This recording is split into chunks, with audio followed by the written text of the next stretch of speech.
घर जान बस मैंगो को जूस बनियो ब्यामो घरे आया बस काई भी मैंगो वेदे को जूस मासी बना बनियो के जूस बढ़िया लगे। पीदो 4 तो हो गिलास के बतो गिलास पीबा पण ना दी मासी वे तो ज्यादा मासी मस्त वेना तो लागे 10 गिलास पीस का है ना। दूजे तो कई करने पण आजकल थोड़ी मन फेवरेट लाग फेवरेट मासी है ना कम जू बाकी तो कई करना बस मैं देखे कि मैं भी डिजाइन में आम काटू सब लोग मैं भी कल इंस्टाग्राम पे वीडियो में देखे था सब लोग डिजाइन में आम काटे पण कई ठमानो तो गाँव जड़ी गवारे बस मैं देखे मैं घर जाना आम ने डिजाइन में काट्यो पण अब तो कई ठमारो थोड़ा सही डिजाइन ने बनी कोशिश तो की सही पण सही ना बनी तो बे मैं कई कर सकूँ मैं तो भी काटे तो बढ़िया जो हमारे हिसाब तो बे आवे जितना तो कर दी दो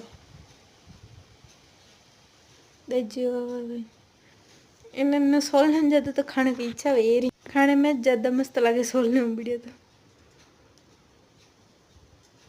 तो मैं खान भी बताऊंगा पूरा फूल की नहीं खुल क्यों पड़ा फूल को फूल है